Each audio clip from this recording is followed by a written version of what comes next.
بسم اللہ الرحمن الرحیم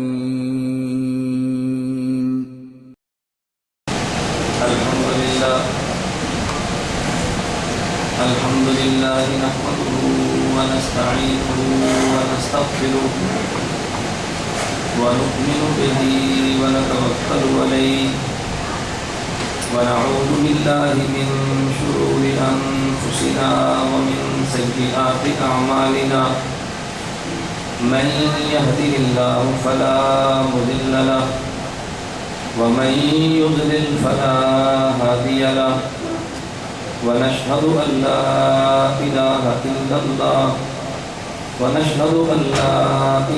إلا الله وحده لا شريك له ونشهد أن سيدنا ومولانا محمدا عبده ورسوله أما بعد فأعوذ بالله من الشيطان الرجيم بسم الله الرحمن الرحيم ما آتاكم الرسول فخذوه وما نهاكم عنه فانتهوا يا رب صل وسلم دائما أبدا على حبيبك خير الخلق كلهم هو الحبيب الذي ترجى شفاعته لكل هول من الأهوال مقتحم اللهم صل على محمد وعلى آل محمد كما صليت على إبراهيم وعلى آل إبراهيم إنك حميد مجيد اللهم بارك على محمد وعلى آل محمد كما باركت على إبراهيم وعلى آل إبراهيم إنك حميد مجيد نام محمد سے دلوں کو سرور ملتا ہے، نام محمد سے دلوں کو سرور ملتا ہے، نگاہ فکر کو تازہ شعور ملتا ہے، نام محمد سے دلوں کو سرور ملتا ہے، نگاہ فکر کو تازہ شعور ملتا ہے۔ نصیب کیسا بھی ہو واسطہ احمد کا دے کے، نصیب کیسا بھی ہو وسیلہ محمد کا دے کے، خدا سے جو بھی مانگو ضرور ملتا ہے۔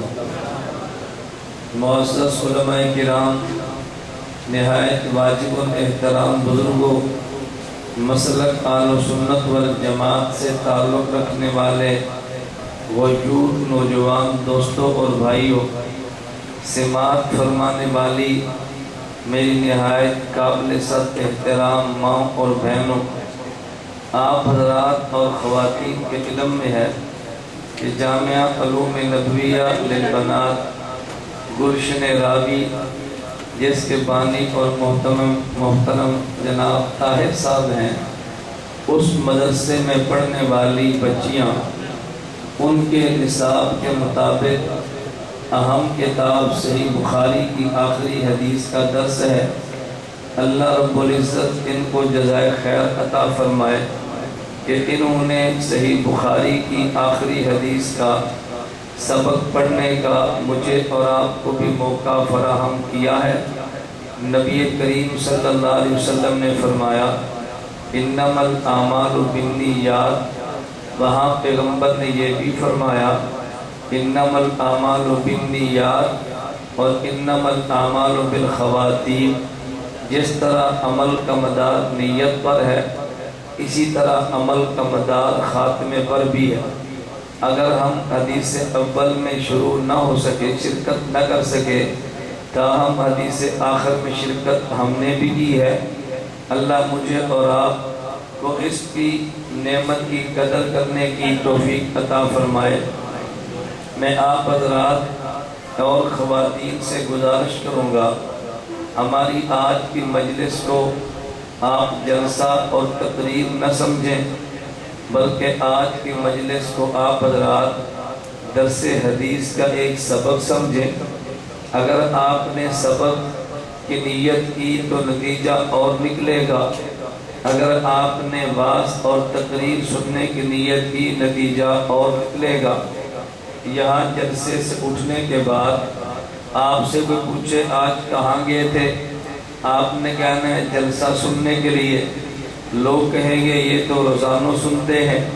لیکن اگر کوئی پوچھے آپ کہاں گئے، آپ جواب دیں کہ ہم حدیث کا سبق پڑھنے کے لیے گئے، اور پھر پوچھے آپ نے سبق کس سے پڑھا ہے، میں حضرت نے فرمایا اگر باپ بڑا ہو تو بتانا چاہیے فلاں کا بیٹا ہو۔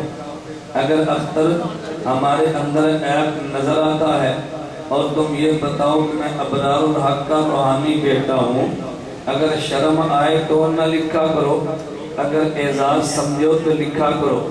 حضرت نے مجھے فرمایا آپ جھجک کر صفائی کیوں دیتے ہیں؟ اگر آپ سمجھتے ہیں کہ دنیا کو بتاؤ حکیم اختر کا روحانی بیٹا ہوں، اگر اعزاز اور فخر ہے تو پھر آپ لکھا کرو، اعزاز اور فخر نہیں تو آپ چھوڑ دو لکھنا۔ میں جو بات سمجھا رہا تھا، اگر آپ کو اعزاز محسوس ہو آپ کہہ دیں ہم نے بخاری کا سبق فلاں سے پڑھا ہے، اگر تمہیں عیب محسوس ہو تو پھر چھپاؤ اور پھر کہنا سبق نہیں پڑھا، ہم جلسے کے اندر گئے تھے۔ تو آپ نیت میں گزارش کروں گا بخاری کے سبق کی کر لیں۔ میں آج کی مجلس میں آپ کی خدمت میں 3 باتیں عرض کروں گا۔ نمبر 1 حدیث کسے کہتے ہیں، نمبر 2 علماء دیوبند کی خدمات حدیث کیا ہیں، اور نمبر 3 یہ جو بچیوں کے سبق کی آخری حدیث ہے اس پہ تھوڑی سی گفتگو۔ حضرت امام بخاری اس میں کیا پیغام دینا چاہتے ہیں، میں 3 باتیں عرض کروں گا، اور اپنے وقت کا خیال کرتے ہوئے اس بات کو ذہن نشین فرما لیں۔ میں کئی ایک بار عرض کر چکا ہوں، اتحاد اہل سنت والجماعت نو ویٹ اور نو لیٹ کے بنیاد پہ کام کرتی ہے۔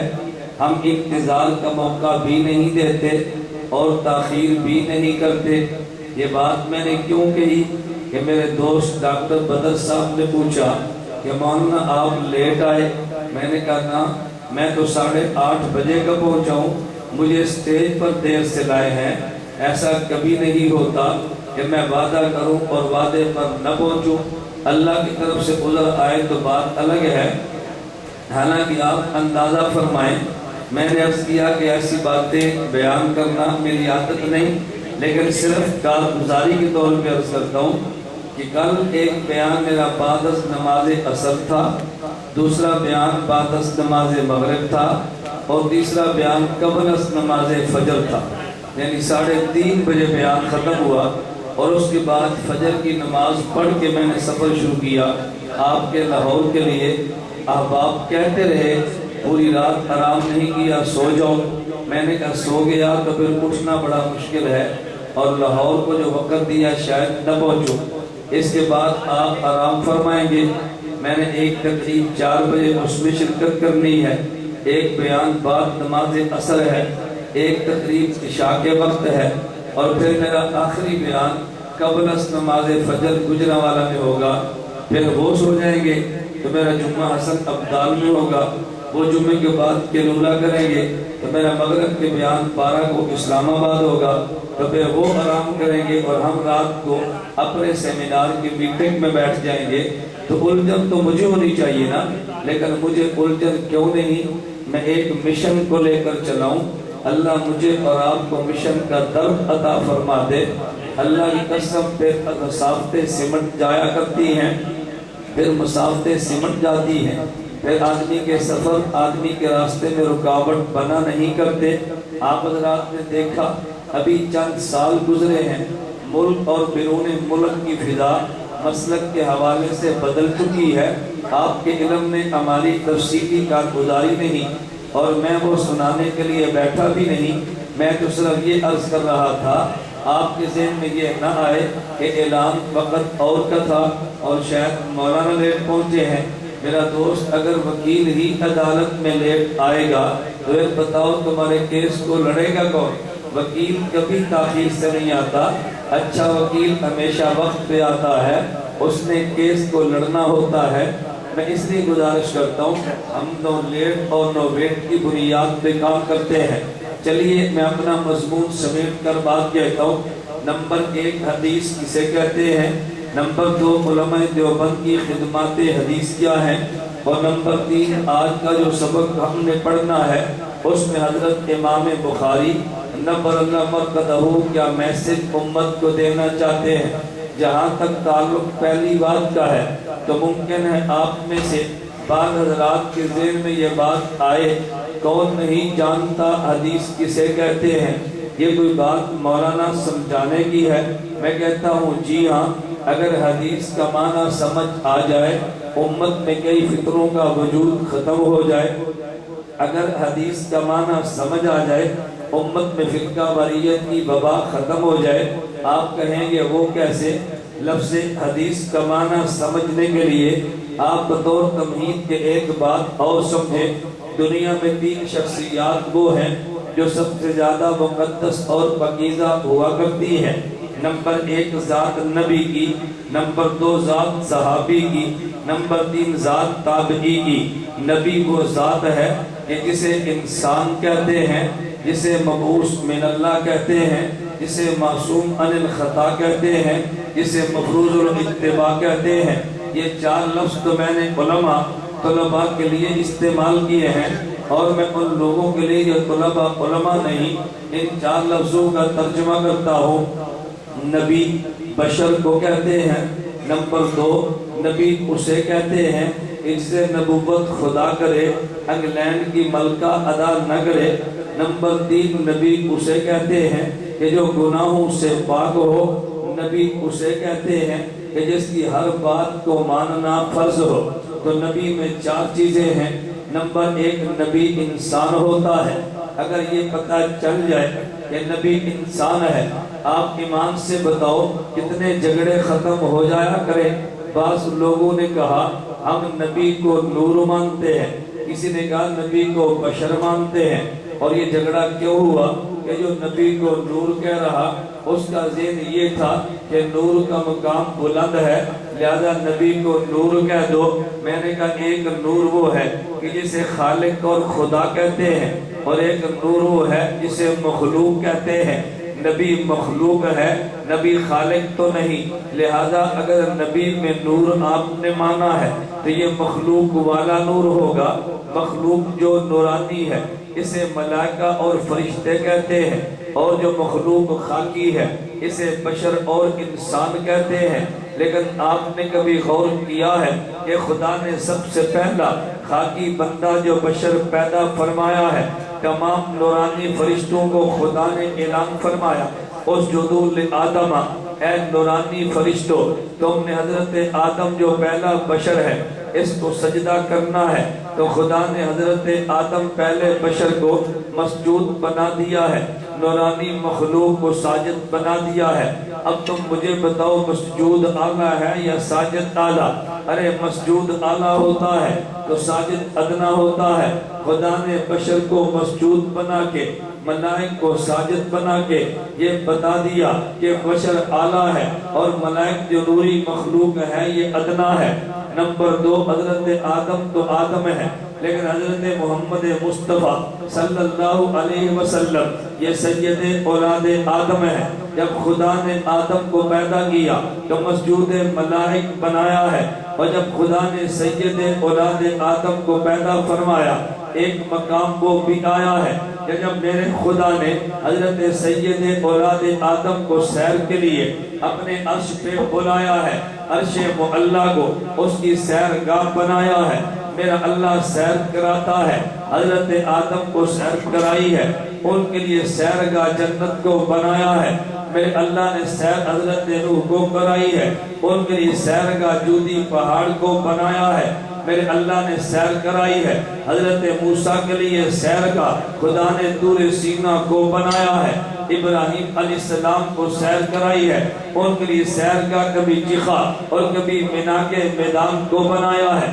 حضرت عیسیٰ کو سیر کرائی ہے، ارے بیت اللہ اور بیت المقدس کو سیر گاہ بنایا ہے۔ لیکن جب میرے پیغمبر سید اولاد آدم کی باری آئی ہے، خدا نے عرش معلیٰ کو سیر گاہ بنایا ہے۔ میں تیرے عقیدے کو صاف کرنے کے لیے ایک جملہ درمیان میں اور بھی کہہ دیتا ہوں، ممکن ہے کوئی بندہ تجھے خراب کرنے کے لیے کہہ دے، یہ بتا اللہ پاک نے حضرت پیغمبر جو سید اولاد آدم ہیں ان کو معراج کے لیے کہاں بلایا، گفتگو کرنے کے لیے کہاں بلایا؟ تو نے کہنا عرش پہ بلایا، اس نے فوراً اگلی بات کہنی ہے، اگر خدا عرش پہ نہیں تھا تو بتا حضور کو عرش پہ کیوں بلایا ہے؟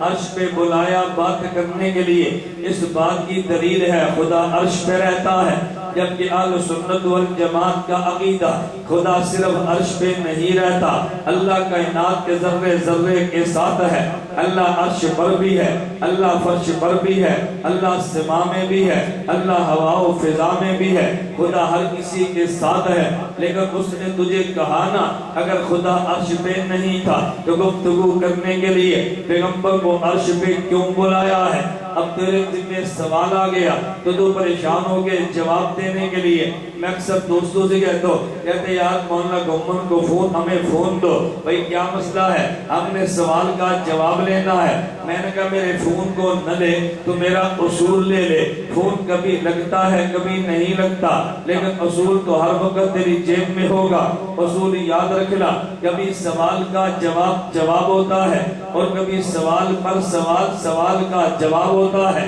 ہمیشہ سوال کے جواب کے لیے پریشان نہ ہوا کر، ارے ایک سوال تو بھی اس پہ کر دینا، انشاءاللہ وہ لا جواب ہوگا۔ مجھے ایک بندہ یوں کہنے لگا کہ مولانا سورۃ الفاتحہ یہ قرآن کے حصہ نہیں ہے۔ میں نے کہا دلیل کیا ہے؟ کہتا ہے قرآن کے پارے کتنے ہیں؟ میں نے کہا 30 ہے۔ کہتا ہے پہلا پارہ کہاں سے شروع؟ میں نے کہا الف لام میم سے ہوتا ہے۔ مجھے کہتا ہے آخری پارہ؟ میں نے کہا اما یتساءلون سے۔ کہتا ہے اگر فاتحہ قرآن ہوتی تو کوئی پارہ اس سے بھی تو شروع ہوتا، اس سے کوئی پارہ بھی شروع نہیں ہوتا۔ قرآن کے پارے تو 30 ہے، لہذا فاتحہ قرآن نہیں ہے۔ اب اگر یہ سوال تجھ سے کرتا تو نے جواب تلاش کرنا تھا، ہم نے جواب تلاش نہیں کیا، ہم نے بھی ایک سوال کیا ہے، ایک سوال تو نے کیا، ایک سوال ہمارا بھی ہے۔ میں نے اس سے کہا بیٹا یہ بتا قرآن کی صورتیں کتنی ہیں؟ کہتا ہے 114 ہے۔ میں نے کہا پھر قرآن 114 صورتوں کا نام ہے؟ کہتا ہے جی ہاں۔ میں نے کہا فاتحہ کو نکال دے تو کتنی بنتی ہے؟ کہتا ہے 113 بنتی ہے۔ میں نے کہا فاتحہ قرآن مانے گا تو 114 بنے گی، اگر فاتحہ قرآن نہیں مانے گا 114 بنتی ہی نہیں ہے۔ میں نے کہا جواب دے، مجھے جواب دے، قیامت تک کی مہلت دے کے تجھے کہتا ہوں اپنے علماء سے میرے سوال کا جواب لا، تجھے جواب نہیں ملنا، لیکن جو تو نے سوال کیا میں تیرے سوال کا جواب بھی دوں گا، لیکن تیرے سوال پہ سوال بھی کروں گا، جواب ہم دیں گے، ہمارے سوال کا جواب تو دینا۔ میں نے کہا توجہ کرنا، اللہ نے قرآن کریم 30 پاروں کا بنایا لیکن 114 صورتوں کا بھی تو بنایا ہے۔ ارے سورہ بقرہ کا تعلق پہلے پارے دوسرے اور تیسرے سے ہے، اما یتساءلون سورۃ نبا کا تعلق محض تیسرے پارے سے ہے، لیکن سورۃ فاتحہ کا تعلق یہ پورے قرآن کے ساتھ ہے، اس کی وجہ اسے ام القرآن کہتے ہیں۔ یہ پورے قرآن کا خلاصہ ہے، اور جو پورے قرآن کا خلاصہ ہو وہ ایک پارے کا حصہ نہیں ہوتا، وہ پورے قرآن کا حصہ ہوتا ہے۔ ہم کہیں گے پہلا پارہ الف لام میم سے شروع ہے، ارے دوسرا پارہ سیقولون سے شروع ہے، تیسرا پارہ تلک الرسل سے شروع ہے، اور آخری پارہ اما یتساءلون سے شروع ہے۔ تو پورا قرآن الحمدللہ سے شروع ہے، پارہ وہاں سے شروع ہے، پورا قرآن یہاں سے شروع ہے۔ میں نے کہا وہ سوال کرے گا، ایک سوال تو بھی کر دینا۔ اس نے یہ کہا اگر خدا عرش پہ نہیں رہتا اس نے اپنے نبی کو گفتگو کرنے کے لیے پھر عرش پہ کیوں بلایا ہے؟ اسے کہہ دے، پھر یہودی کہہ دے گا خدا کوہ طور پہ رہتا ہے۔ دلیل یہ ہے اگر خدا کوہ طور پہ نہیں رہتا حضرت موسیٰ کو گفتگو کرنے کے لیے طور پہ کیوں بلایا ہے؟ تو تیری دلیل یہ تھی خدا عرش پہ ہے کیونکہ محمد کو گفتگو کرنے کے لیے صلی اللہ علیہ وسلم خدا نے عرش پہ بلایا ہے۔ تو پھر یہودی کہہ دے گا خدا کوہ طور پہ ہے کیونکہ موسیٰ کو گفتگو کرنے کے لیے کوہ طور پہ بلایا ہے۔ اب تجھ سے جواب لینے کے بجائے اپنے جواب کی فکر پڑ جائے گی تو خود پریشان کیوں ہوتا ہے؟ ذرا اسے بھی تو پریشان کرنا، اپنے مولوی کے پاس یہ بھی تو جائے، کوئی کتاب یہ بھی تو کھنگا لے۔ ہمیشہ تو نے خود کو پریشان کیا تھا، میں اس لیے کہتا ہوں دفاعی بات کو چھوڑ دے, تجھے اقدامی بات کرنی چاہیے, اس سے جواب نہیں بننا, لیکن تیرے پاس جواب موجود ہے. تو جواب یہ دے گا, خدا پوری کائنات میں ہر جگہ پہ ہے, لیکن اللہ کا دل چاہے گفتگو کرنے کے لیے حضرت موسیٰ کو طور پہ بلا لے, حضرت محمد کو عرش پہ بلا لے. ساری جگہ تو اس کی ہے, وہ ہر جگہ پہ ہے, اس لیے جو دلیل تو نے دی ہے وہ نہیں بنتی, ورنہ کل عیسائی یہودی کہہ دیں گے خدا وہاں پہ رہتا ہے. گفتگو کرنے کے لیے طور پہ جو بلایا ہے. میں بات یہ سمجھا رہا تھا, کبھی سوال پہ سوال کرنا بھی سیکھنا. میں ایک جگہ اسی شہر لاہور میں آیا, ایک مجھے لڑکا کہنے لگا جی مولوی صاحب ایک آئے ہیں اور انہوں نے بڑی عجیب بات کی ہے, مولانا جواب نہیں بن پڑا. میں نے کہا بھی جواب تیرا کام ہی نہیں ہے, نہیں بن پڑا تو پھر کیا ہوا, جواب تو میرا کام ہے. اگر مجھ سے جواب نہ بنے تو پھر گلہ ہونا چاہیے, کیس تو وکیل لڑتا ہے, موکل خود تو کیس نہیں لڑتا. مجھے بتا دلیل کیا ہے, کہتا ہے اس نے بڑی عجیب بات کی ہے. میں نے کہا یار تو پریشان کیوں ہے, اس کی عجیب بات مجھے بتا تو صحیح نا. کہتا ہے وہ یہ کہہ رہا تھا کہ حنفی ہاتھ ناف کے نیچے باندھتے ہیں, یہ تو بہت بڑا جرم ہے. میں نے کہا جرم کیا ہے, کہتے دیکھو ناف کے نیچے ناپاک جگہ ہے, یہ ہاتھ ناپاک جگہ پہ باندھتے ہیں اور ہم ہاتھ سینے پہ باندھتے ہیں, یہ کتنی پاکیزہ جگہ ہے. کہتے ہیں اس کا جواب, میں نے کہا اس نے حدیث تو نہیں پڑھی, قرآن تو نہیں پڑھا. اگر قرآن پڑھتا تو پھر جواب قرآن سے تھا, اگر حدیث پڑھتا تو پھر جواب حدیث سے تھا. اس نے تجھے دلیل نہیں دی بیٹا, اس نے تجھے ڈکوسلا دیا ہے. دلیل اور ہوتی ہے, ڈکوسلا اور ہوتا ہے. میں مثال دینے کے لیے بات کہتا ہوں. میں نے کہا گجرانوالا ٹانگے اور گھوڑے بہت ہیں. ایک بابا اپنے ٹانگے پہ جا رہا تھا, پیچھے 1 to 5 پہ سوار ایفیسی کا اسٹوڈنٹ بھی جا رہا تھا.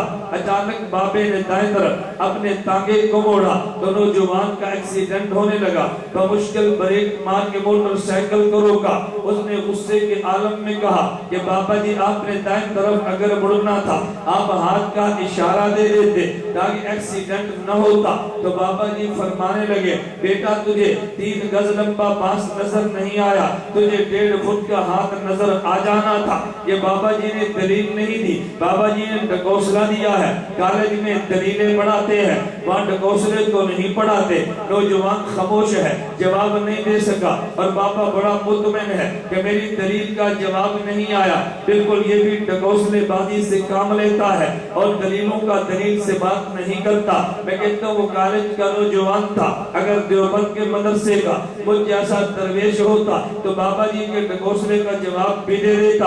اگر میں وہاں پہ موجود ہوتا تو میں فوراً کہتا کہ بابا جی مڑنا تو 3 گز کا لمبا بانس تھا, لیکن 1.5 فٹ کا ہاتھ اس لیے باہر نکالتے ہیں یہ بتانے کے لیے کہ تھوڑی دیر بعد 3 گز کا لمبا بانس مڑنے والا ہے, اپنی حفاظت کر لو, اس لیے ہاتھ نکالتے ہیں. مڑنا تو 3 گز کے لمبے بانس نہیں تھا, ہم اس کا جواب بھی دے دیتے اور بابا بغلے بجا کے نہ جاتا کہ میرے ڈکوسلے کا جواب نہیں دیا. میں نے کہا اس نے ڈکوسلا تمہیں دیا ہے, یہ دیوبند کے درویش کو نہیں دیا, ورنہ جواب ہم بھی دیتے. بولے کہتے ہیں مولانا کیا جواب دیتے. میں نے کہا توجہ رکھنا, میں اس کے سوال کا جواب بھی دیتا ہوں, اس پہ سوال بھی کرتا ہوں, اس کا جواب دے کر جا رہا ہوں. اور میرا سوال تیرے ذمہ قیامت تک مولد ہے, جواب خود دے دے تو تیری مرضی, دنیا بھر کے مولوی جمع کر کے دے دے تو تیری مرضی. تو نے یہ کہا تھا کہ ناف کے نیچے ناپاک جگہ ہے, تم ہاتھ ناپاک جگہ پہ باندھتے ہو. میں نے کہا امام ابو حنیفہ کی فقاہت کو تو نہیں جانتا, ابو حنیفہ کی فقاہت پہ کروڑوں تجھ جیسے قربان کیے جا سکتے ہیں. حضرت امام ابو حنیفہ نے مسئلہ کیا بتایا, فرمایا ہاتھ ناف کے نیچے باندھنے ہیں, لیکن تم نے یوں کرنا ہے کہ ایک ہاتھ تم نے بایاں ہاتھ نیچے رکھنا ہے اور دایاں ہاتھ تم نے اوپر رکھنا ہے. میں نے کہا اگر تیری بات کو مان لیا جائے یہ ناپاک جگہ ہے تو پھر بائیں ہاتھ سے استنجا کرتے ہیں, وہ بھی ناپاک تھا, ہم نے ناپاک جگہ پہ ناپاک ہاتھ رکھا ہے, یہ تو اعتراض کی بات ہی کوئی نہیں ہے. لیکن اب سوال میں کرنے لگا ہوں, میرے سوال کا جواب اپنے مول مولوی صاحب سے لانا. ایک داڑھی میری دیوبند کی ہے. اگر مجھ سے پوچھے ہم داڑھی سینے تک رکھتے ہیں کیونکہ ہماری داڑھی پاک ہے اور تیرے کہنے کے مطابق سینہ بھی پاک ہے, لیکن جو داڑھی تو رکھتا ہے یہ ناف کے نیچے تک لے کر جاتا ہے, تو تو نے پاک بال کو ناپاک جگہ تک کیوں لے کر گیا ہے؟ یہ سوال تیرے ذمے ہے. تیرے سوال کا جواب تو میں نے دیا. میں نے کہا تم گھبرایا نہ کرو, ہمیشہ تم سوال سن کے پریشان ہوتے ہو, بھئی ایک سوال تو بھی تو کر دینا تاکہ پتا چلے وہ کتنے علم اور پانی میں رہتا ہے. میں نے کہا نمبر 1 نبی اسے کہتے ہیں کہ جو انسان ہو. پہلا انسان آدم ہے, سید اولاد آدم کو حضرت محمد کہتے ہیں. جب خدا نے پہلا آدم پیدا کیا ہے تو مسجود ملائک بنا دیا ہے, اور جب خدا نے سید اولاد آدم کو پیدا کیا ہے تو پھر میرے اللہ نے جبریل کو بھیجا ہے, اس کو عرش تک لانا ہے. جبریل میں نے سیر کرانی ہے, خدا نے براق بھیجی ہے اوپر بٹھانے کے لیے. توجہ رکھنا, حضرت جانے والے کو سید البشر کہتے ہیں اور لینے کے لیے آنے والے کو سید الملائک کہتے ہیں. سید البشر سوار بنا ہے اور سید الملائک اس کی رکاب پکڑ کے چلتا ہے. سید البشر کو مخدوم کہتے ہیں, سید الملائک کو خادم کہتے ہیں. ارے مخدوم اعلیٰ ہوتا ہے, خادم ادنا ہوتا ہے. کہ نوری مخلوق ادنا ہے اور یہ بشری خاکی مخلوق اعلیٰ ہے. ہم نے نبی کو اعلیٰ مانا ہے تو نبی کو ادنا کیوں مانتا ہے؟ خادم ادنا ہوتا ہے, خادم اعلیٰ نہیں ہوتا. یہ الگ بات ہے کہ تمہارے شہر کا خادم بھی اعلیٰ ہے. نہیں سمجھ, تمہارے شہر کا خادم, اس سے پوچھو بابا خادم بھی کبھی اعلیٰ ہوتا ہے؟ کہتا ہے خادم اعلیٰ پنجاب. میں نے کبھی خادم تو ادنا ہوتا ہے, مخدوم اعلیٰ ہوتا ہے. تو نے خود کو خادم بھی کہا, اعلیٰ بھی کہا, یعنی عجیب حکومت کا غرور ہے. خادم بھی کہنا ہے لیکن اعلیٰ کی تم بھی ساتھ لگانی ہے. بھئی تو خادم بن جا, اعلیٰ کے لفظ کو چھوڑ دے. میں نے کہا خادم ادنا ہوتا ہے, مخدوم اعلیٰ ہوتا ہے. میں بات یہ بتا رہا تھا کہ نمبر 1 نبی انسان ہوتا ہے, نمبر 2 نبی مبعوث من اللہ ہوتا ہے. عمل سے نبی نہیں بنتا, یہ نبی تب بنتا ہے جب اللہ اس کو نبوت عطا فرما دے.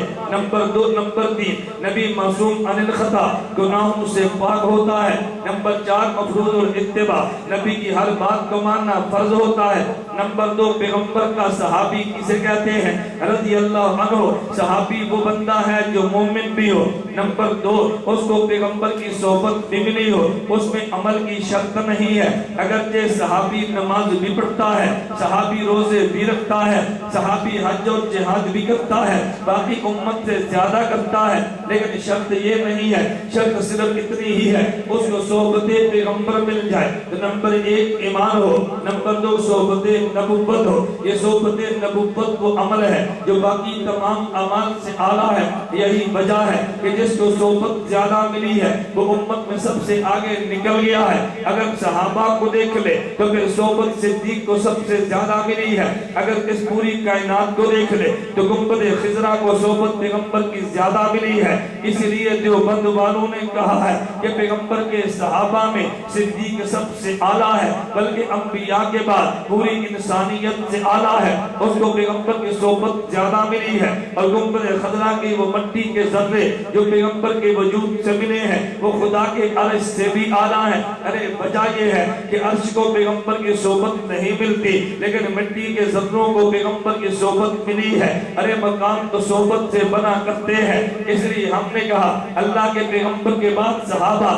پوری کائنات میں اعلیٰ ہیں, جو کہ صدیق سب سے اعلیٰ تھا. اتقولوا لصاحب ہی, قرآن نے اسی کے لیے لفظ صحبت کا اطلاق فرمایا ہے. نمبر 3 تابی, تابی کے اندر 3 باتیں ہیں. نمبر 1 اس نے ایمان بھی قبول کیا ہو. نمبر 2 صحابی کی صحبت بھی ملی ہو. نمبر 3 صحابی کے نقش قدم پہ چل کے عمل بھی کرتا ہو. یہی وجہ دیوبند کا موقف یہ ہے, ہم یزید کو تابی نہیں مانتے کیونکہ تابی وہ ہوتا ہے کہ جس نے پیغمبر کے صحابہ کے نقش قدم پہ چلا ہو. یہ تو صحابہ کا قاتل ہے, بلا قاتل کو تابی کہا کرتے ہیں. ہم حضرت حسین کو صحابی کہتے ہیں, حضرت امیر معاویہ کو صحابی کہتے ہیں رضی اللہ عنہما, لیکن یزید کو تابی نہیں کہتے. اتباع کے لیے ایمان بھی چاہیے, صحبت صحابی بھی چاہیے اور اتباع بھی چاہیے. تابی تو اتباع سے بنا ہے. ہاں البتہ حضرت امام اعظم نعمان بن ثابت اسے تابعی کہتے ہیں۔ وجہ یہ ہے حضرت امام اعظم ابو حنیفہ نے صحبت اختیار کی حضرت انس بن مالک کی، صحبت اختیار کی عبداللہ بن انیس کی، صحبت اختیار کی ہے عبداللہ ابن ابی اوفا کی، صحبت اختیار کی ہے عبداللہ بن حارث بن جز الزبیدی کی، صحبت اختیار کی ہے حضرت واصلہ بن اسقا کی، صحبت اختیار کی ہے عائشہ بنت حجرت کی رضی اللہ عنہ۔ امام ابو حنیفہ کو تابعی کہتے ہیں۔ میں نے کہا تھا نمبر 1 حدیث کسے کہتے ہیں؟ عموماً لوگ یہ سمجھتے ہیں کہ حدیث کہتے ہیں محض پیغمبر کی بات کو اگر اتنی سی بات کوئی کرتا ہے تو یقین کر لے وہ جھوٹ بولتا ہے۔ حدیث کی تعریف جو میں کرنے لگا ہوں علامہ طیبی نے شرح مشکات میں کی ہے، شیخ عبدالحق محدث دہلوی نے مقدمہ مشکات میں کی ہے، علامہ ابن حجر اسقلانی نے شرح نخبہ میں کی ہے، علامہ ظفر احمد عثمانی نے قواعد فی علوم الحدیث میں کی ہے، حضرت مولانا خیر محمد جلندری نے خیر الاصول میں کی ہے۔ ارے حدیث کسے کہتے ہیں؟ نمبر 1 نبی بول پڑے تب بھی حدیث ہے، نبی کوئی کام کر دے یہ تب بھی حدیث ہے، کوئی بندہ کام کرے یا بات کہے اور نبی خاموش ہو جائے تو یہ بھی حدیث ہے، صحابی گفتگو کرے تب بھی حدیث ہے، صحابی عمل کرے تب بھی حدیث ہے، کوئی بندہ گفتگو کرے یا عمل کرے خاموش رہ جائے صحابی یہ تب بھی حدیث ہے، تابعی کا قول بھی حدیث ہے، تابعی کا فعل بھی حدیث ہے، کوئی تابعی کے سامنے عمل کرے یا آدمی بات کرے تابعی خاموش رہ جائے یہ بھی حدیث ہے۔ میں کہتا ہوں حدیث کا معنی نبی کا قول و فعل تقریر حدیث ہے، صحابی کا قول و فعل تقریر حدیث ہے، ارے تابعی کا قول و فعل تقریر حدیث ہے۔ میں علماء کے لیے بات کہتا ہوں عوام بھی اس بات کو سمجھے کہ حدیث کی 3 قسمیں اپنی منتہا کے اعتبار سے ہے، یعنی حدیث کہاں جا کے ختم ہوتی ہے۔ اگر حدیث نبی پہ جا کے ختم ہو اسے مرفوع کہتے ہیں، اگر صحابی پہ ختم ہو اسے موقوف کہتے ہیں، اگر تابعی پہ ختم ہو اسے مقطوع کہتے ہیں۔ اگر تابعی کا قول و فعل تقریر حدیث ہی نہیں ہے تو پھر مقطوع حدیث کی قسم کیسے بنی ہے؟ اگر صحابی کا قول و فعل تقریر حدیث نہیں ہے تو پھر یہ موقوف حدیث کیسے بنی ہے؟ میں کہتا ہوں اس لیے موقوف بھی حدیث ہے، مقطوع بھی حدیث ہے اور مرفوع کو تو سارے حدیث مانتے ہیں۔ میں اس میں ایک دلیل اور بھی دینے لگا ہوں، حضرت امام بخاری کی صحیح بخاری جو تیرے سامنے موجود ہے اس میں 9082 روایات موجود ہیں جن میں مرفوع بھی ہیں، موقوفات بھی ہیں، مقطوعات بھی ہیں، ارے مقررات کو ملا کے 9082 ملتی ہے۔ میں نے آخر میں جو حدیث پڑھنی ہے میں اس کو بطور دلیل کے بھی لاؤں گا، لیکن جو بندہ یہ بات کہتا ہے کہ یہ بخاری شریف احادیث کی کتاب ہے اسے پھر ماننا پڑے گا اقوال صحابہ حدیث ہے، ورنہ بخاری ان کو ذکر صحیح بخاری میں نہ کرتا، تابعین کے اقوال بھی حدیث ہے، ورنہ امام بخاری ان کو صحیح بخاری میں ذکر نہ کرتا، یہ سارے احادیث ہیں۔ تو پھر میں یہ بات کہنے لگا حدیث کسے کہتے ہیں؟ ان لفظوں کو نوٹ کر لے، نبی کے قول و فعل تقریر کو حدیث کہتے ہیں، صحابی کے قول و فعل تقریر کو حدیث کہتے ہیں، تابعی کے قول و فعل تقریر کو حدیث کہتے ہیں۔ ارے جس کی ہم تقلید کرتے ہیں امام اعظم ابو حنیفہ نعمان بن ثابت یہ بھی تابعی ہے، میں نے اس کے تابعی ہونے پہ دلیلیں عرض کرتی ہیں تو پھر یہ بات مجھے کہنا پڑے گی امام اعظم ابو حنیفہ اس کا قول و فعل تقریر بھی حدیث ہے، تو پھر ابو حنیفہ کے جو مسائل ہیں بنایا میں موجود ہے۔ حضرت امام مالک سے پوچھا گیا سئل مالک کم قال ابو حنیفہ فی الاسلام، امام ابو حنیفہ نے کتنے مسئلے بتائے ہیں؟ فرمایا 60,000 مسئلے بتائے ہیں۔ یہ 60,000 مسائل 60,000 احادیث ہیں، تو جو ان 60,000 مسائل کو نہیں مانتا وہ 60,000 احادیث کو نہیں مانتا اور منکر حدیث کو اہل حدیث نہیں کہتے۔ اگر اہل حدیث کہلوانا ہے امام ابو حنیفہ کے 60,000 مسائل کو ماننا ہے، اگر 60,000 مسائل نہیں مانتا مجھے دنیا تجھے اہل الحدیث کہہ دے، میں تجھے ہرگز نہیں کہتا، میں دلیل کی بنیاد پہ کہتا ہوں۔ میں نے کہا نمبر 1 حدیث جسے کہتے ہیں، نمبر 2 خدمات علماء دیوبند حدیث کے بارے میں کیا ہے؟ حضرات علماء دیوبند نے جو خدمات حدیث پیش کی ہیں یہ تو بڑا لمبا مضمون اور بڑا وسیع موضوع ہے کہ دیوبند نے حدیث پہ کتنا کام کیا ہے۔ میں بڑی شارٹ کٹ بات کہتا ہوں کیونکہ میں نے بخاری کے اپنے سبق پر بھی بات کرنی ہے، بڑی شارٹ کٹ بات کہتا ہوں۔ یہ ہمارا مدرسہ جامعہ علوم نبویہ للبنات، یہ وفاق المدارس العربیہ پاکستان کے ساتھ ملحق ہے، اور وفاق المدارس العربیہ پاکستان یہ 24 جون 1959 کو بنا ہے۔ آج تاریخ کون سی ہے؟ 24، آج بھی 24 جون ہے نا؟ یہ 24 جون 1959 کو بنا ہے۔ وفاق المدارس العربیہ پاکستان، جس کے پہلے صدر حضرت قاضی شمس الدین افغانی نبر اللہ مرقدہ ہے۔ تو میں کہتا ہوں یہ 24 جون 1959 کو بنا ہے۔ 24 جون 1959 سے لے کے 2009 تک جن لوگوں نے بخاری دیوبند کے مدرسے میں پڑھی ہے ان کی تعداد 6,51,620 بنتی ہے، اور جن بچیوں نے وفاق المدارس کے ساتھ احادیث میں صحیح بخاری کی کتاب پڑھی ہے ان کی تعداد 5,07,915 بنتی ہے۔ جتنے لوگوں کو دیوبند والوں نے حدیث پڑھائی ہے پورے ملک میں تیری اتنی تعداد بھی نہیں بنتی، پورے ملک میں تیری اتنی تعداد بھی، جب میں تیری کہتا ہوں تو آپ سمجھ جاتے ہیں میں کیا کہہ رہا ہوں، اتنی تیری تعداد بھی نہیں بنتی۔ میں دیکھ رہا ہوں میرے مجمع میں آتے ہیں، میں کہتا ہوں میرے آنے پہ خوش ہیں، اللہ مزید خوشیاں عطا فرمائے۔ اگر تو میرے آنے پر پریشان ہے اللہ اس کی پریشانیاں دور فرمائے۔ ہم بد دعائیں نہیں دیتے، ہم تو دعائیں دیتے ہیں۔ جو آنے پہ خوش ہیں اللہ مزید خوشیاں عطا فرما، ہمارے آنے پر پریشان ہیں اللہ اس کی پریشانیاں دور فرما۔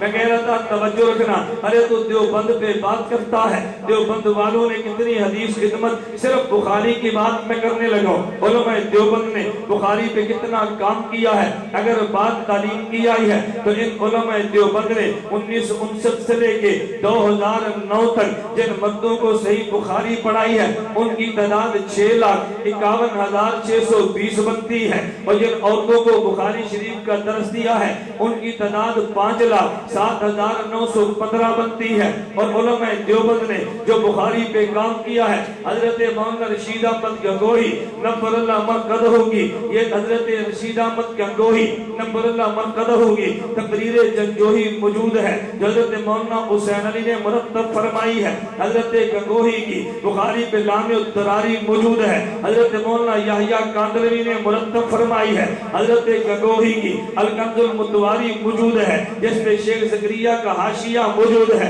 ارے اس کی تصنیفات کا کام کرتے ہوئے علامہ انور شاہ کشمیری کی بخاری کی شرح فیض الباری موجود ہے۔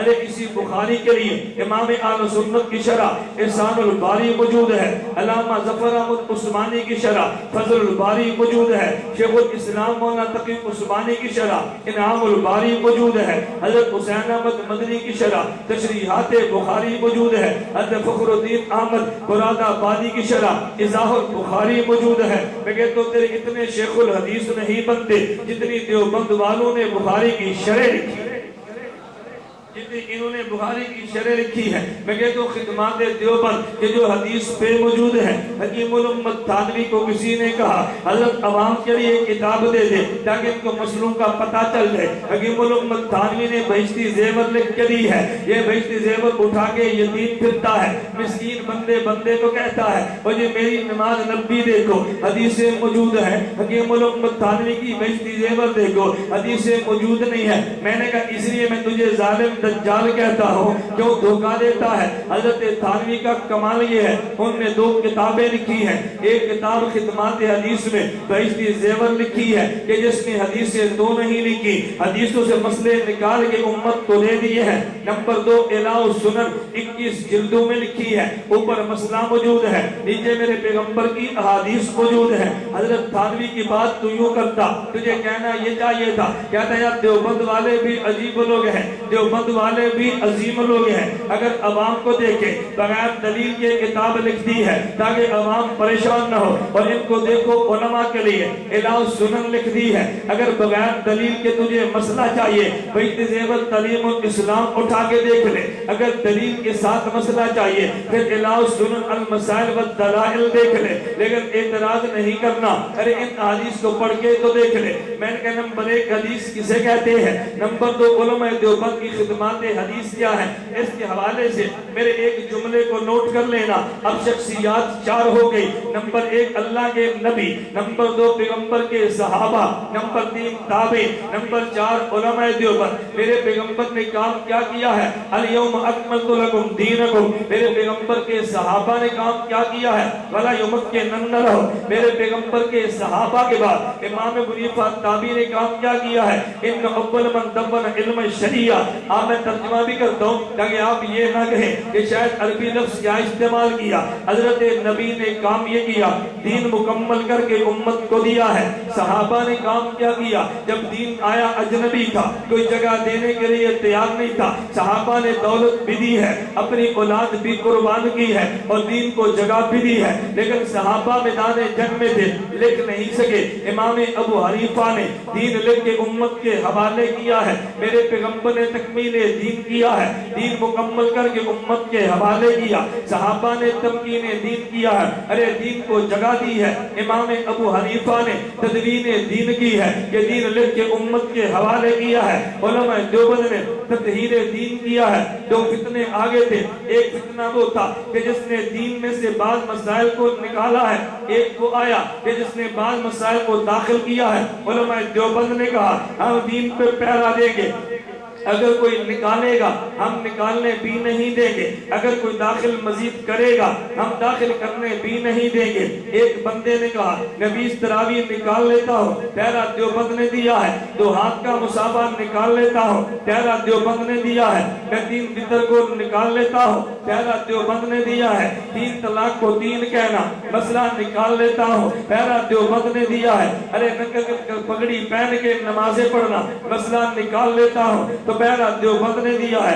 2 ہاتھ کا مسافہ نکال لیتا ہوں تو پہرا دیوبند نے دیا ہے۔ ایک وہ آیا جو دین سے مسئلے نکال رہا تھا تو پہرا دیوبند نے دیا ہے۔ ایک نے کہا جب یہ فوت ہو جائے تو قبر پہ اذان دینی ہے تو پہرا دیوبند نے کیا ہے۔ نانا قبروں پہ اذانیں نہیں دینی، یہ بھی عجیب لوگ ہیں۔ پوچھا اذان کیوں دیتے ہیں؟ کہتا ہے اس لیے اذان دیتا ہوں تاکہ شیطان نہ آئے۔ میں نے کہا وہاں تو شیطان نے آنا ہی نہیں ہے، شیطان نے اپنا کام تو پورا کر دیا، مرنے کے بعد شیطان نے مار کھانے کے لیے آنا ہے۔ اب شیطان آ کر کیا کرے گا؟ یہ ٹھگائی تیرا کام ہے، شیطان کو مصیبت کیا پڑی ہے آنے کے لیے، اس لیے اذان کی حاجت ہی نہیں ہے۔ علماء دیوبند نے پہرا دیا ہے۔ میں صرف مثالیں گنوا رہا تھا کہ بعضوں نے دین میں اضافہ کیا تو دیوبند نے پہرا دیا، بعضوں نے دین میں کمی کی ہے تو دیوبند نے پہرا کیا۔ دیوبند نے تطہیر دین کا کام کیا، پاک کر کے دین امت کے حوالے کر دیا۔ میرے پیغمبر نے تکمیل دین فرمایا ہے، صحابہ نے تمکین دین فرمایا ہے، امام ابو حنیفہ نے تدوین دین کیا ہے اور دیوبند نے تطہیر دین کیا، دین کیا۔ دیوبند نے کام کیا ہے۔ آخری بات کہ یہ جو حضرت امام بخاری نفر اللہ مرقدہ نے یہ کتاب النکاح کے آخر میں حدیث لائے ہیں، اس حدیث کو ذرا سمجھنے کی کوشش کرنا۔ حضرت امام بخاری نفر اللہ مرقدہ نے حدیث لائے ہیں، لیکن حدیث سے پہلے امام بخاری نے باب قائم کیا ہے۔ میرے الفاظ پہ توجہ کرنا۔ حضرت امام بخاری فرماتے ہیں باب قول الرجل لصاحب الارستم اللیلۃ۔ نمبر 2 امام بخاری فرماتے ہیں دان الرجل ابنتو فی الخاسرۃ عند الکتاب۔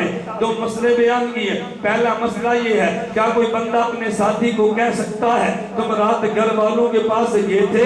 دوسرا مسئلہ کیا کوئی بندہ کیا والد اپنی بیٹی کو ڈانٹ سکتا ہے؟ مسئلے 2 بتائے ہیں۔ آگے امام بخاری حدیث پیش کرتے ہیں وبی قال حدثنا محمد بن یوسف قال اخبرنا مالک قال اخبرنا مالک عن عبد الرحمن بن المالک عن ابیہ عن عائشہ قالت آتبنی ابو بکر فجعل یذکرنی بیدی فی خاسرتی لا یمنعنی من التحرک الا مکان رسول اللہ صلی اللہ علیہ وسلم وراسو علی فخذی۔ اب حضرت امام بخاری کی دلیل پہ غور کرنا۔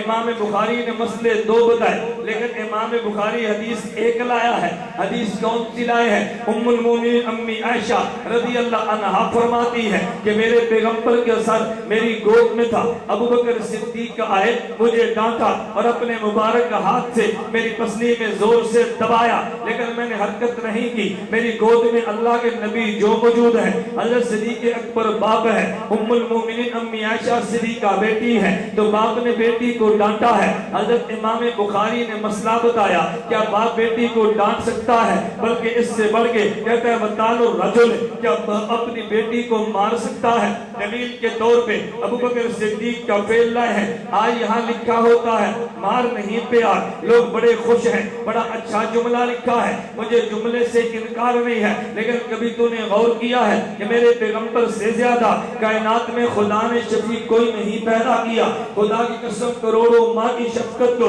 میرے پیغمبر کی جوتی پہ قربان کیا جا سکتا ہے۔ میرے پیغمبر نے تو یوں فرمایا مروا اولادکم بالصلاۃ وابناء السبع، اگر تمہاری اولاد 7 سال کی ہو جائے نماز کا حکم دینا ہے، فضربوہم وابناء 10، اگر 10 سال کی ہو جائے نماز نہ پڑھے ان کو کچھ مارنا بھی ہے تو نبی مارنے کی اجازت دیتا ہے۔ تو نے کہا مار نہیں پیار، ارے پیار ہونا چاہیے، لیکن کبھی مار بھی برائے پیار ہوتی ہے، کبھی مار بھی برائے پیار ہوتی ہے۔ ہمیشہ یہ مارنا ضد اور نفرت کے لیے نہیں ہوتا، کبھی ہلکی سی سزا دینا یہ بھی پیار کے لیے ہوا کرتا ہے۔ حضرت امام بخاری نے مسئلہ بتایا ہے کہ اللہ کے پیغمبر کے صحابی ابو بکر صدیق نے بیٹی کو سزا بھی دی ہے۔ عجیب بات یہ ہے، اس سے مسئلہ یہ ثابت ہوا ام المومنین امی عائشہ یہ چھوٹی تو نہیں ہے، کائنات کی بڑی عورت ہے، اور کائنات کی عورتوں میں سب سے عظیم عورت امی عائشہ ہے، لیکن ابو بکر صدیق کی تو بیٹی ہے۔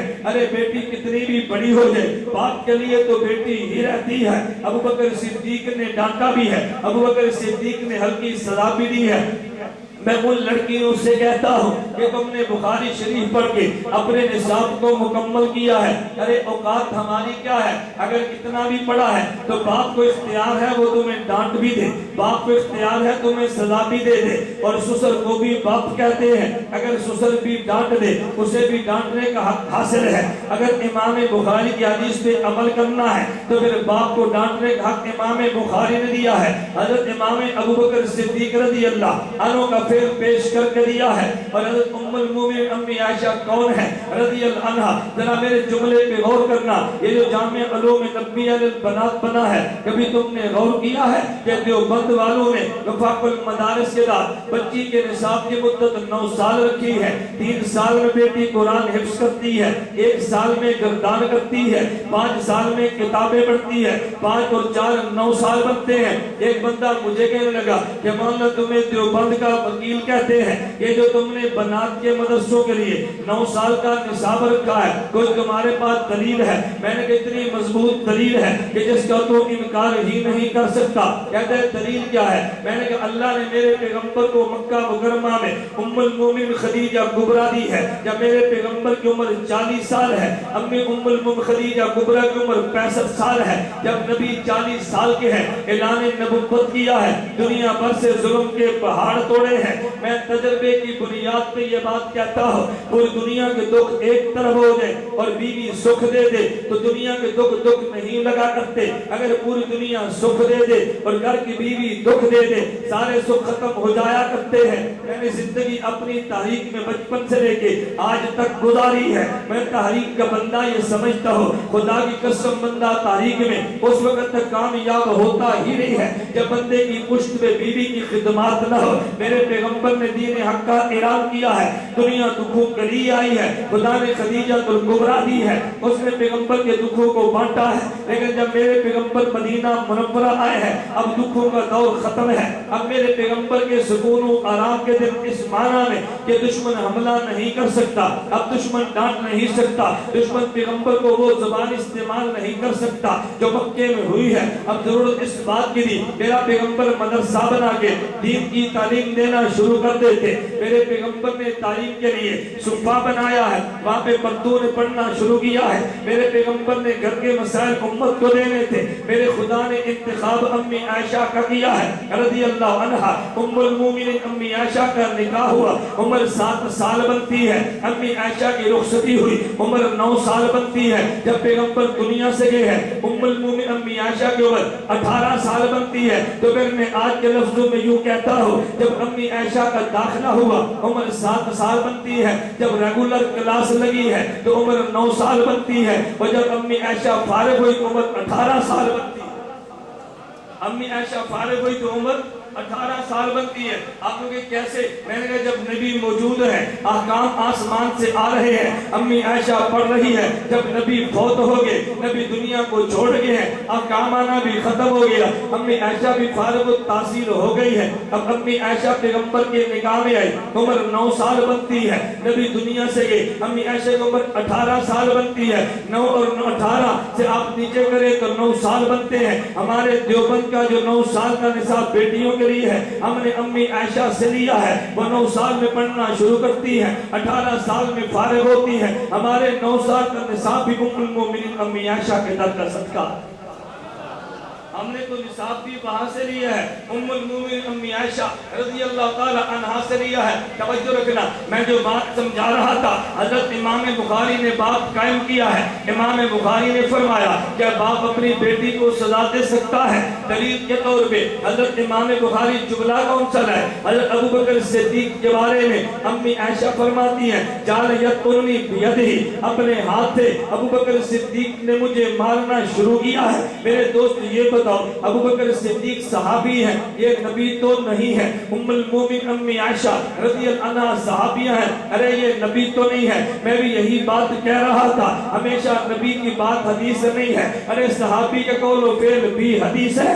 اگر یہ حدیث نہ ہوتا، امام بخاری بطور دلیل کے حضرت ابو بکر صدیق کا فعل کیوں لاتے؟ تو اگر دیوبند کے موقف کو امام بخاری نے پیش کیا ہے، میں کہتا ہوں بخاری یہ میسج دینا چاہتا ہے کہ کسی مسئلے پہ اگر نبی کے فعل کو پیش کیا جا سکتا ہے تو صحابی کے فعل کو بھی پیش کیا جا سکتا ہے۔ ارے جب امام بخاری بتانا چاہتے ہیں کہ نبی بھی حجت ہے تو صحابی بھی حجت ہے، یہی بات دیوبند والے کہتے ہیں، نبی بھی حجت ہے، صحابی بھی حجت ہے، نبی کو حجت نہ مانے تب بھی بے ایمان ہے، صحابی کو حجت نہ مانے تب بھی بے ایمان ہے۔ حضرت امام بخاری نے مسئلہ دیا ہے دلیل کے طور پہ، ابو بکر صدیق رضی اللہ عنہ ام المومن امی عائشہ صدیقہ کو امام بخاری لائے ہیں۔ اچھا عجیب بات یہ ہے، امام بخاری مسئلے 2 بتاتے ہیں۔ نمبر 1، کیا کوئی بندہ اپنے دوست سے کہہ سکتا ہے رات گھر والوں کے پاس گئے تھے، امام بخاری حدیث نہیں لایا۔ دوسرا مسئلہ بیان کیا، کیا باپ بیٹی کو سزا دے سکتا ہے،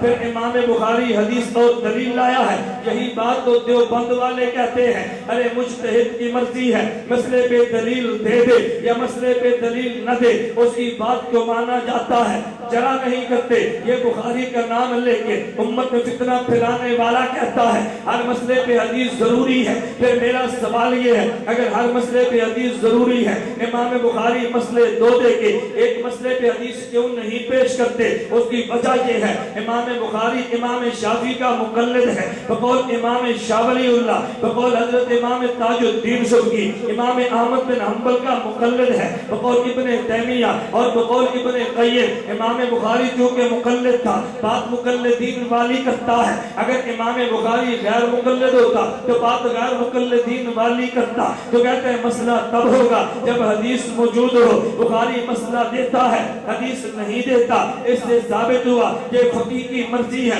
چاہے تو مسئلے پہ حدیث بیان کرتے اور چاہے تو مسئلے پہ حدیث بیان نہ کرے، فقیہ حدیث بیان کرے تب بھی مسئلہ لیا جاتا ہے، اگر حدیث بیان نہ کرے تو تب بھی مسئلہ لیا جاتا ہے۔ میں آخری بات کہنے کو توجہ رکھنا، آپ یہ بات تو کہیں گے، آپ کے ذہن میں آنا چاہیے امام بخاری نے مسئلہ بتایا لیکن بخاری نے دلیل نہیں دی، پھر یہ دلیل ہے کہاں پہ، حدیث ہے کہاں پہ؟ اگر ہمیں اس مسئلے کی دلیل چاہیے، کیا کوئی بندہ دوست سے پوچھ سکتا ہے رات گھر والوں کے پاس گئے تھے، ہم دلیل کہاں سے لیں؟ میں نے کہا دلیل اس کتاب سے لیں جو تیری مسجد میں روزانہ پڑھی جاتی ہے، اور یہ ظالم اسی کے خلاف بولتا ہے، اسی کو گالیاں دیتا ہے۔ تو کہے گا کتاب کا نام کیا ہے؟ میں نے کہا کتاب کا نام فضائل اعمال ہے، مصنف کا نام شیخ الحدیث مولانا زکریا ہے، اللہ کی قبر پہ کروڑوں رحمتیں نازل کرتے۔ مسئلہ امام بخاری نے دیا ہے، دلیل شیخ الحدیث مولانا زکریا نے دی ہے، ارے مسئلہ بخاری میں موجود ہے، دلیل فضائل اعمال میں موجود ہے۔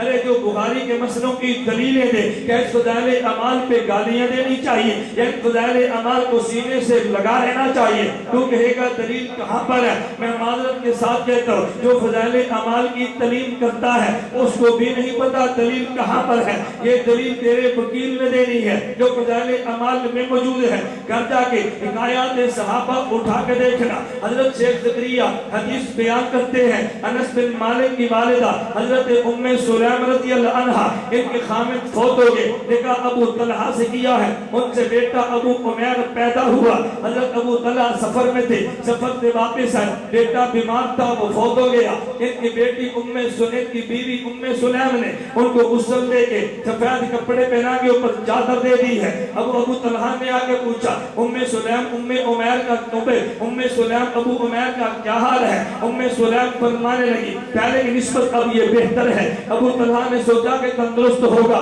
وہ سو گئے، رات اپنی گھر والی کے ساتھ گزاری ہے۔ صبح اٹھ کے ام سلیم نے کہا ابو طلحہ تو مجھے یہ بات بتاؤ، اگر کوئی بندہ امانت دے پھر واپس مانگ لے، امانت خوشی سے دینی چاہیے یا پریشان ہو کے دینی چاہیے؟ ابو طلحہ نے فرمایا امانت خوشی سے واپس کر دینی چاہیے۔ فرمایا وہ بیٹا ابو عمیر جو خدا نے دیا تھا وہ خدا کی امانت ہے، خدا نے رات امانت واپس لے لی ہے۔ ابو طلحہ دنگ رہ گئے، یا اللہ اتنا بڑا صدمہ میری بیوی نے دل میں چھپا لیا ہے، ماں میری راحت کے لیے میری خدمت کے لیے اتنی عظیم عورت تو دنیا میں ہوگی، اپنے بیٹے کا جنازہ پاس پڑا ہو لیکن اس صدمے کو دل میں چھپا لے اپنے خامد کی راحت کے لیے۔ حضرت ابو طلحہ صبح اللہ کے نبی کی خدمت میں گئے ہیں، پورا واقعہ بیان کیا، حضور میں سفر سے آیا، میرا بیٹا فوت ہو گیا لیکن میری بیوی نے بتایا نہیں، میں اپنی بیوی کے ساتھ رات ٹھہرا ہوں۔ جب یہ پورا قصہ بیان کیا اللہ کے پیغمبر نے پوچھا هل آرستم اللیلہ تھا، کیا ابو طلحہ تم رات بیوی کے پاس گئے تھے؟ ابو طلحہ نے عرض کیا حضور میں رات کیا تھا، پر میں اس رات کے جانے میں خدا نے برکت عطا کر دی ہے۔ حضرت شیخ زکریا فرماتے ہیں اس رات کی برکت سے ابو طلحہ کو خدا نے بیٹا دیا، اس بیٹے کو پھر 9 بیٹے دیے اور 9 کے 9 قرآن کے عالم بنے ہیں، اور 9 کے 9 قرآن کے عالم بنے ہیں۔ تو مسئلہ بخاری میں موجود ہے اور دلیل بولیے نا دلیل، تو پھر فضائل اعمال کو گھر سے نکال دیں، فضائل اعمال پر اعتراض شروع کر دے۔ میں کہتا ہوں عقل کے تیری مت ماری گئی ہے، اپنے مولویوں کو یہ بات جا کر بتا، اس وکیل کی بات بتا، اور بھائی جو مسئلہ بخاری میں ہے اس کی دلیل فضائل اعمال میں ہے، اس کتاب کو سینے سے لگا، کتاب کو باہر نہ پھینکا کر۔ میں اس لیے کہتا ہوں اس بیوقوف میں عقل ہی نہیں ہے، اگر عقل ہوتی کبھی فضائل اعمال پہ اعتراض نہ کرتا۔ مجھے کبھی لوگ کہتے ہیں کہ مولانا تم کیسے کہتی ہو اس میں عقل نہیں ہے، میں نے کہا یار دلیل موجود ہے، منطق کا ایک ضابطہ بیان کیا جاتا ہے، القضایا قیاسات و ماہ، جسے دعویٰ مت دلیل کہتے ہیں، یہ ایسا دعویٰ جس پہ دلیل موجود ہے۔ لوگ کہتے ہیں دلیل کیا ہے، میں نے کہا ادھر دیکھو، اگر کسی بندے کے پاس پیسے ہیں وہ جیب بھی لگواتا ہے، اور اگر پیسے موجود ہیں تو پھر بٹوا بھی رکھتا ہے نا، اگر پیسے نہیں ہے تو بٹوے کی حاجت بھی نہیں ہے۔ اگر کسی بندے کے سر میں دماغ ہوگا حفاظت کے لیے ٹوپی بھی چاہیے، اوپر پگڑی بھی چاہیے، عقل ہی نہیں ہے حفاظت کے لیے ٹوپی پگڑی کی ضرورت بھی نہیں ہے۔ دیوبند والوں کے پاس عقل بھی ہے، یہ ٹوپی بھی پہنتے ہیں پگڑی بھی پہنتے ہیں، ادھر عقل بھی نہیں ہے، حفاظت کے لیے ٹوپی اور پگڑی کی ضرورت بھی نہیں ہے۔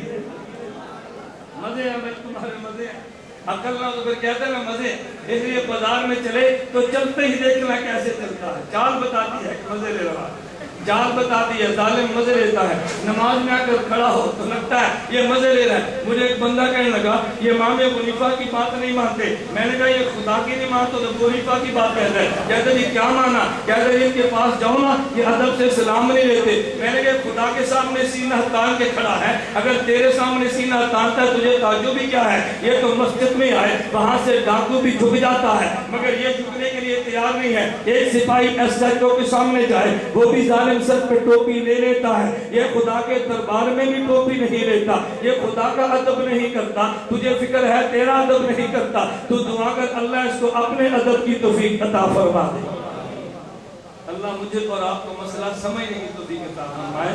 تو امام بخاری نے مسئلے بتائے ہیں، میں نے آپ کی خدمت میں عرض کی ہے۔ شریعت کے اندر تصویر کھنچوانا منع ہے، اور جس گھر میں تصویر ہو وہاں رحمت کے فرشتے داخل نہیں ہوتے۔ آج کل لوگ اعتراض کرتے ہیں مولوی حضرات کے قریب تصویر کیوں کھنچواتے ہیں؟ آج کل ہمارے اسٹال پر ہمارے قائدین کی تصویریں فروخت اصلاح فرمائیں۔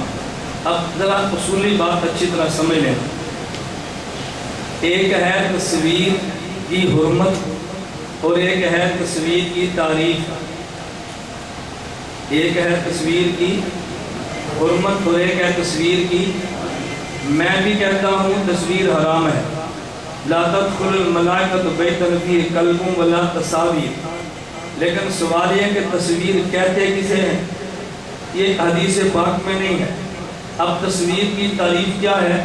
جو کسی کو تصویر کہہ دے گا حرام بھی کہے گا، تصویر نہیں کہے گا تو حرام بھی۔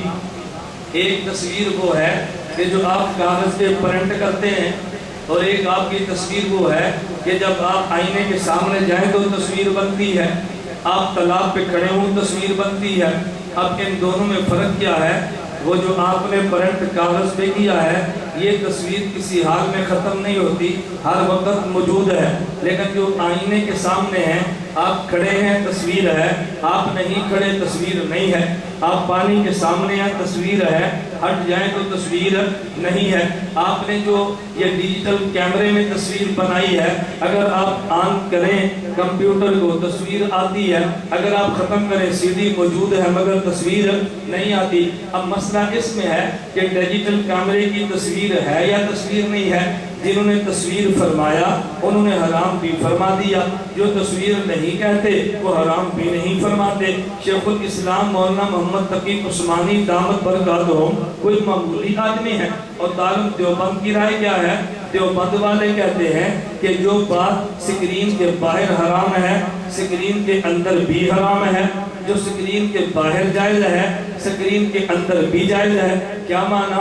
اگر عورت باہر ہو تب بھی دیکھنا گناہ ہے، عورت سکرین کے اندر ہو تب بھی دیکھنا گناہ ہے۔ اب مرد ہے اگر باہر ہو تو مرد کے لیے تب بھی دیکھنا جائز ہے، سکرین کے اندر ہو تب بھی دیکھنا جائز ہے۔ ایک بات یاد رکھنا، میرے بارے میں غلط بات زبان نہ پھیلانا، میں فتویٰ نہیں دے رہا، میں اکابر کی رائے نقل کر رہا ہوں۔ میں نے دونوں رائے نقل کی ہے کہ جو ڈیجیٹل کیمرے کو تصویر کہتے ہیں وہ حرام بھی کہتے ہیں، اور جو تصویر نہیں کہتے وہ حرام بھی نہیں کہتے۔ اب میں خلاصہ گفتگو یوں کہتا ہوں کہ تصویر کی حرام یہ تو قطعی اور منصوص ہے، لیکن تعریف تصویر کی یہ منصوص نہیں، اجتہادی ہے، اور اجتہاد کا ضابطہ یہ ہوتا ہے مذہبنا ثواب یحتمل الخطا، ہر فریق کی رائے میں خطا کا احتمال بھی ہے، ثواب کا احتمال بھی ہے، درست بھی ہو سکتی ہے، خطا بھی ہو سکتی ہے۔ اب اجتہادی مسئلے کو یوں پیش کرنا کہ جیسے بندہ قرآن کی آیت کو پیش کرتا ہے یہ بات مناسب نہیں ہے۔ البلاغ دارالعلوم دیوبند کے ترجمان میں جو فیصلہ کن بات چھپی ہے آج سے 2 سال قبل رجب میں فیصلہ کن بات نقل کرتا ہوں۔ 100 سے زیادہ علماء نے 1.5 سال غور کیا، آخر اس نتیجے پر پہنچے کہ بعض تصویر کہتے ہیں اور بعض نہیں کہتے۔ جو تصویر کہتے ہیں وہ نہ بنوایا کریں، اور جو تصویر نہیں کہتے اگر وہ بنوا لیں تو حرام کہنے والے ان پر اعتراض نہ کیا کرے، کیونکہ ادھر بھی فقہی رائے ہے ادھر بھی فقہی رائے ہے، اور فقہی رائے میں احترام کیا جاتا ہے، تعین و تشریح نہیں کی جاتی۔ ٹھیک ہے۔ اور ایک مجھے آج ایک ساتھی کہہ رہا تھا، میں نے کہا میں تنقید نہیں کرتا، لیکن مجھے ایک ساتھی کہہ رہا تھا کہ مولانا ڈیجیٹل کیمرے میں آپ کی ویڈیوز بنتی ہیں، آپ اس کے بارے میں کیا فرماتے ہیں؟ میں نے کہا آپ بتاؤ۔ کہتے ہیں جی فلاں صاحب تو کہتے ہیں حرام ہے۔ میں نے کہا دیکھو جو کاغذ پہ تصویر بنی ہے یہ تو سب کیا حرام ہے نا، اور یہی اگر عمرے کے لیے جائیں تصویر کھنچوا لیتے ہیں، پوچھو جی کیوں کھنچواتے ہیں؟ کہتے ہیں ضرورت ہے۔ میں نے اعتراض نہیں کیا، عمرہ ضرورت ہے، آپ نے کھنچوا لی ہے، اور میں نے تو مسلک عقیدے کی جنگ لڑی ہے، یہ میری بھی تو ضرورت ہے نا۔ میں یہاں بیٹھا ہوں، یہ بیان ریکارڈ ہو رہا ہے، اس کو 2 دن بعد امریکہ نے سننا ہے، 2 دن بعد انگلینڈ نے سننا ہے، 2 دن بعد ناروے اور یورپ نے سننا ہے۔ میری بھی تو ضرورت ہے نا، میں اپنی بات دنیا میں کیسے پہنچاؤں؟ میری ضرورت آپ کو سمجھ نہیں آتی، ہم نے آپ کی ضرورت کو ضرورت مانا ہے، یہ بھی ہماری ضرورت کے درجے میں ہے۔ اور ضرورت کے بارے میں فقہی ضابطہ کیا ہے؟ الضرورات تو تقدر بقدر ضرورہ، جتنی ضرورت ہو اتنی گنجائش ہوتی ہے، اس سے زیادہ گنجائش نہیں ہوتی۔ یہی وجہ آپ دیکھ لیں، میری ویسے تصویریں کوئی نہیں، ہمارے کھانے کی ویڈیو نہیں بنتی، ولیمے کی ویڈیو نہیں بنتی، میرے آپ دیہات اپنے علاقے میں اگر پوچھ لیں، میں نے اپنے پورے علاقے کو کہہ دیا ہے تمہاری شادی تعلیم اس لیے نہیں آتا کہ تم ویڈیوز بناتے ہو، اس لیے کہ وہاں ضرورت نہیں ہے، بلا وجہ بناؤ گے تو جرم ہے، اس کی ضرورت تھی، ہم نے ضرورت کی وجہ سے کیا، ورنہ میں اس کو باعث اجر و ثواب نہیں کہہ رہے، یہ ضرورت کے درجے میں ہے، تو ضرورت کو ضرورت کے درجے میں رکھنا چاہیے۔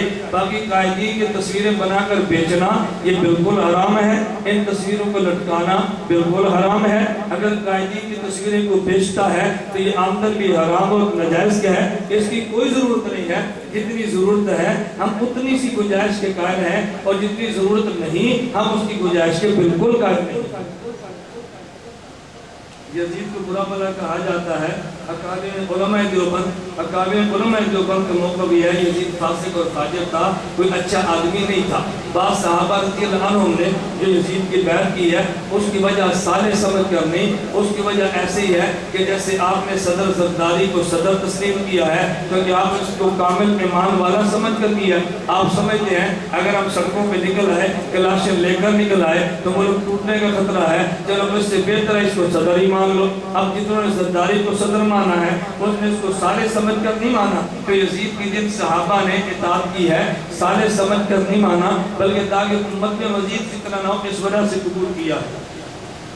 عالم کی تعریف کیا ہے؟ ساتھی عالم بننا چاہتا ہے، عالم کی تعریف وہی ہے مدرسے میں داخلہ لے، اور جب مدرسے والے کہتے ہیں عالم بن گیا تو سمجھے عالم بن گیا، درمیان میں دوڑے نہ۔ مسئلے کی بنا پر نفرت کیوں ہے؟ ذات پاک کی بنیاد پر تو نفرت نہیں ہوتی نا، نفرت تو عقیدے کی وجہ سے ہوتی ہے۔ عقیدہ اچھا ہے تو پیار ہے، عقیدہ اچھا نہیں ہے تو ہماری دوریاں ہیں۔ علماء حق کی پہچان کیا ہے؟ اپنے علم پر عمل کرے اسے علماء حق کہتے ہیں، جو علم پہ عمل نہ کرے اسے علماء سو کہتے ہیں، اور جو حق کی اشاعت کرے اسے علماء حق کہتے ہیں، اور جو باطل کا پرچار کرے اسے علماء سو کہتے ہیں۔ اہل حدیث کا نام قرآن میں غیر مقلدین کب سے مشہور ہوا؟ یہ غیر مقلد تو شروع سے ہیں، یہ پوچھو اہل حدیث کب سے مشہور ہوا؟ جب سے انگریز بر صغیر میں آیا، انگریز نے نام اہل حدیث کی دیا، غیر مقلد تو تھے، اہل حدیث نام انگریز نے دیا ہے۔ تو یہ نہ پوچھو غیر مقلد کب سے ہیں، یہ پوچھو اہل حدیث کب سے ہیں۔ حدیث پاک میں موجود ہے کہ نبی پاک صلی اللہ علیہ وسلم نے ایک عورت سے پوچھا اللہ میاں ہے، اور اپنے ہاتھ کے اشارے سے آسمان کی طرف اشارہ کیا، رسول نے فرمایا کہ یہ عورت مومنہ ہے۔ اس سے تو یہ ثابت ہوتا ہے اللہ عرش پر ہے، آپ کیا فرماتے ہیں؟ اس نے یہ کہا نا یوں، عرش تو نہیں فرمایا، اوپر تو آسمان بھی ہے، آمنتم من فی السماء، اللہ آسمان میں ہے، قرآن میں ہے، آسمان بھی اوپر ہے، ثم استوى علی العرش، عرش بھی اوپر ہے، تو اوپر صرف عرش تو نہیں ہے نا، اوپر سما بھی ہے۔ اور دوسری بات یہ ذہن نشین فرمائیں، اس حدیث کو عقیدے میں پیش نہیں کر سکتے، اسے حدیث جاریہ کہتے ہیں۔ صحیح مسلم میں حدیث موجود ہے، اس کے متن میں اضطراب ہے، اور جس کے متن میں اضطراب ہو وہ حدیث ضعیف ہوتی ہے، اور ضعیف حدیث کو عقیدے میں پیش کبھی نہیں پیش کیا جاتا۔ کچھ دنوں پہلے آپ نے چینل کھولنے کا اعلان کیا تھا، ابھی تک کھلا نہیں۔ اگر آپ حضرات آج 2 کروڑ دے دیں نا آج، تو تب چینل 2 سال بعد کھلے گا۔ کتنے سال بعد ہے؟ اگر 2 کروڑ آج ہو اعلان، چینل 2 سال بعد کھلے گا۔ لوگ کہتے ہیں کیوں؟ چینل کے لیے 3 چیزیں چاہیے، نمبر 1 چینل کی منظوری، نمبر 2 چینل چلانے کے پیسے، اور نمبر 3 چینل پہ نشر کرنے کا ڈیٹا۔ اور اگر آج چینل شروع کریں، ہمارے پاس ڈیٹا نہیں ہے، ہم نے کوشش کی ہے، اگر آپ میں کوئی صاحب خیر ہے آج کھڑے ہو کر کہہ دیں ہمیں 3.5 لاکھ کا اسٹوڈیو کا سامان چاہیے، 2.5 لاکھ کا ساؤنڈ پروف کمرہ چاہیے، جگہ ہمارے پاس موجود ہے، ہمیں مل گئی ہے۔ اب اگر ہمیں یہ اتنے پیسے مل ہیں، ہمارا چینل کا ڈیٹا بننا شروع ہوگا۔ کیا مطلب؟ ہم ایک آدمی لگائیں گے تو آپ تفسیر ریکارڈ کر رہے ہیں، آپ حدیث ریکارڈ کرائیں، آپ نعت ریکارڈ کرائیں، آپ تلاوت ریکارڈ کرائیں، آپ دیوبند مسلک کے جلسے ریکارڈ کریں، تو ہمیں اتنا ڈیٹا چاہیے کہ جس پہ 2 سال لگیں گے۔ اگر چینل چل پڑے، اتنا ڈیٹا موجود ہو کہ مہینے بعد ہمارا مواد ختم نہ ہو۔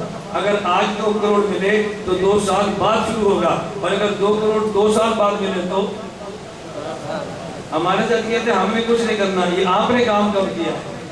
آپ بھی ہمت کرو، 3.5 لاکھ کا اسٹوڈیو کا سامان ہے، 2.5 لاکھ کا ساؤنڈ پروف ہمارا کمرہ ہے، یہ تو زیادہ قیمت تو نہیں ہے، یہ مل جائے گا، ہماری ریکارڈنگ شروع ہوئے گی۔ اور جب تک یہ نہیں ملتا ہماری ریکارڈنگ بھی نہیں ہوتی۔ ہمیں بہت سارے احباب کہتے ہیں کہ آپ کا پروگرام جس معیار کا ریکارڈ ہونا چاہیے اس معیار کا نہیں ہے۔ میں نے کہا کہ اس معیار کا کیمرہ نہیں ہے، اس معیار کا کیمرہ، اس معیار کی ریکارڈنگ بھی شروع ہو جائے گی۔ تو جب تک کیمرے نہیں آتے ریکارڈنگ بھی نہیں ہوتی۔ دعا فرمائیں اللہ میں ایسے اسباب عطا فرمائے کہ ہم ڈیجیٹل کیمروں اور پرنٹ میڈیا کے ذریعے دشمن کے وار کا مقابلہ کریں۔ کہ جب سے گجران نواز شریف پر لعنت کی گئی ہے، کیا کہ مسلمان پر لعنت جائز ہے؟ دیکھو بھائی، میں نواز شریف پر بھی لعنت نہیں کرتا، زرداری پر بھی لعنت نہیں کرتا، ہمارے ذمہ لعنت نہیں ہے، نہ میں کرتا ہوں، اور کوئی کرے تو اس کا میں جواب دے دوں، ان سے پوچھے جس نے لعنت کی ہے۔ جو میرا کام ہے نا، اسی کام میں لگا رہتا ہوں۔ مجھے کبھی بعض لوگ کہتے ہیں کہ مولانا آپ فلاں موضوع پر کیوں نہیں بولتے؟ میں نے کہا میں نے ایک موضوع طے کیا ہے، عقیدہ اور مسئلہ۔ عقیدے پہ دلائل دوں گا، جنگ لگے تب بھی دوں گا، امن ہو تب بھی دوں گا۔ عقیدہ تو ہر حد میں ہوتا ہے نا۔ لوگ کہتے ہیں امریکہ آ رہا ہے، میں نے کہا پھر عقیدہ چھوڑ دے، کہتے ہیں جہاد شروع کر دے۔ میں نے کہا عقیدہ ٹھیک نہیں ہوگا تو جہاد کا فائدہ کیا ہوگا؟ جہاد بھی تبھی ہوگا جب عقیدہ تو ٹھیک ہو۔ عقیدہ مسئلہ بنیادی جنگ ہے۔ جو کام میں نے اپنے ذمہ لیا ہے، آپ یہ کام مجھ سے لیں، اور جو کام آپ نے اپنے ذمہ لیا ہے وہ کام آپ کریں۔ حضرت نام مستورات سے پیغام آ رہا ہے کہ ہمیں باتیں سمجھ نہیں آ رہی، مردمانہ مدارس سے مستورات کا مجمع بہت زیادہ، ان کے ذہن کا خیال رکھا جائے۔ اب تو بات ہی ختم ہو گئی ہے۔ میں اکثر آپ سے کہتا ہوں، اگر مستورات کو باتیں سمجھانی ہوں تو پھر کوشش یہ کیا کریں کہ مردوں کی مجمع کی بجائے مستورات کا مجمع رکھیں، ان کو پردے میں بٹھا دیں، اور مجھے پتا ہو کہ میری مخاطب عورتیں ہیں تو پھر میں عورتوں والی بات کروں گا نا۔ عورتوں والی مانا عورت بن کر نہیں، وہ باتیں جن کی عورتوں کو ضرورت ہے وہ باتیں کروں گا۔ تو جب مجمع سامنے مردوں کا بیٹھا ہو، ظاہر ہے میں نے ان کی رعایت بھی کرنی ہے نا۔ کتنی دور سے آپ نے یہ حضرات جمع کیے ہیں، اگر ان کی کوئی بات نہیں کروں گا، آئندہ اشتہار چھپائیں گے تو آئیں گے نہیں، پہ ہماری تو بات نہیں کرتا، جانے کا کیا فائدہ ہوگا؟ مولانا گمن صاحب السلام علیکم۔ مولانا جو میسیج آتے ہیں موبائل میں علی رضی اللہ عنہ کے نام سے میسیج، علی کے نام سے کیا میسیج ہے مجھے؟ مردوں اور عورتوں میں اعلان کروا دے گا عمرہ پر جانے والے خواہش مند حضرات۔ دیکھیے میرا کام نہیں ہے اعلان والے کا، علماء سے علماء والا کام رہنا چاہیے، علماء والے اسٹیج سیکٹری والا کام نہیں رہنا چاہیے۔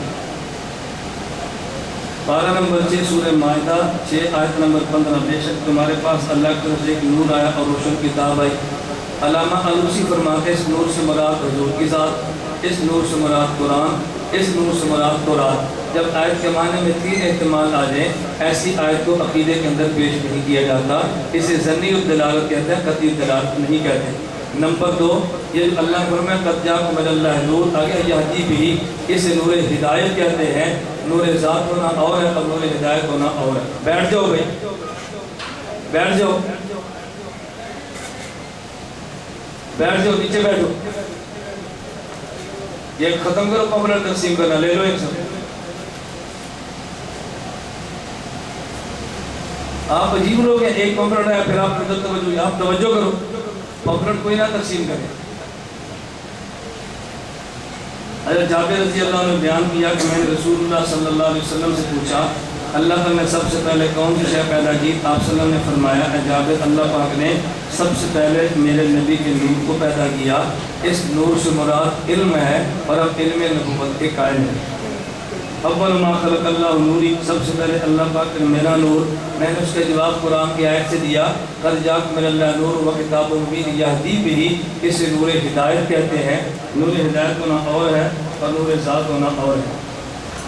ہم دیکھتے ہیں تمہارا آسمان کی طرف منہ کرنا تو ضرور ہم تمہیں بھیج دیں گے اس کی بلک طرف جس میں تمہاری روچی ہے، کیونکہ ہم کہہ سکتے ہیں اللہ نبی پاک صلی اللہ علیہ وسلم کو اختیار دے کر بھیجا تھا۔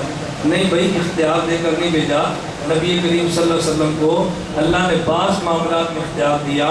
آپ چاہیں تو سونے کے پہاڑ بنا دیں، آپ چاہیں تو ہم ان پہاڑوں کو ملا کر تہواروں کو برباد کر دیں، آپ چاہیں تو یوں کر دیں، آپ چاہیں کہ کرے گا اللہ، یہ معنی ہوتا ہے۔ نبی پاک صلی اللہ علیہ وسلم کو اللہ نے آخری عمر میں فرمایا آپ چاہیں تو آپ کو اٹھا لیں، آپ کو چاہیں تو دنیا میں رکھیں۔ نبی پاک نے فرمایا اللہ میں آخرت کو دنیا پہ ترجیح دیتا ہوں۔ اختیار کا معنی یہ ہوتا ہے میں تقسیم کرنے والوں کو میرے پاس خزانے ہیں، اللہ تعالیٰ عطا فرماتا ہے۔ اس کا معنی یہ ہے اللہ علم و عمل دیتا ہے، میں نبی علم و عمل تقسیم کرتا ہوں۔ جو خدا نعمت دیں گے وہی نبی پاک تقسیم کریں گے نا۔ مسجد میں دوسری جماعت مکروہ تعلیمی ہے، بالکل مسجد میں دوسری جماعت مکروہ تعلیمی ہے۔ اس کی ایک وجہ تو یہ ہے کہ جہاں مسجد میں جماعت اول ہوتی ہو، اگر آپ دوسری جماعت شروع کریں گے تو لوگ سستی کریں گے کہ دوسری جماعت موجود ہے پھر پڑھ لیں گے، تو جماعت ثانیہ سے پہلی جماعت کے کم ہونے کا خطرہ ہے، ایسے مسلمانوں کی اجتماعیت پہ زد پڑتی ہے، اس لیے دوسری جماعت مکروہ تعلیمی ہے۔ آج کل موبائل میں اسلامک SMS اور احادیث کے بارے میں آپ کا کیا خیال ہے؟ تھوڑی سی تفصیل سے بیان فرما دیں۔ دیکھیں اگر ایسی بات میسج میں کیسے ذریعے غلط قسم کے میسج عام ہوتے ہیں، اگر آپ موبائل میں صحیح میسج دیں گے تو غلط میسج کا جواب آ جائے گا۔ مثلا موبائل میں میسج چلتا ہے رفع الیدین کی 3 حدیثیں ہیں، اب اگر آپ ترک کی حدیث پیش نہیں کریں گے تو رفع الیدین والا میسج تو پہنچ گیا نا، اس کے جواب میں ترک کا میسج آئے گا تو جواب ملے گا، آپ نہیں دیں گے تو جواب نہیں ملے گا۔ اللہ ہم سب کی حفاظت فرمائے۔ وآخر دعوانا ان الحمدللہ رب العالمین والصلاۃ والسلام علی رسولہ وعلی آلہ وصحبہ اجمعین۔ اے اللہ ہم سب گناہوں کو معاف فرما دے، اے اللہ خطاؤں سے درگزر فرما دے، اے اللہ جائز حاجات کو پورا فرما دے، اے اللہ ہماری مشکلات کو دور فرما دے، عافیت کے ساتھ دین کی خدمت کے لیے قبول فرما دے، اے اللہ خاتمہ بالایمان فرما دے، قیامت کے دن نبی کریم صلی اللہ علیہ وسلم کی شفاعت نصیب فرما دے، اور صلی اللہ تعالیٰ علی رسول خیر خلقہ محمد و آلہ وصحبہ اجمعین۔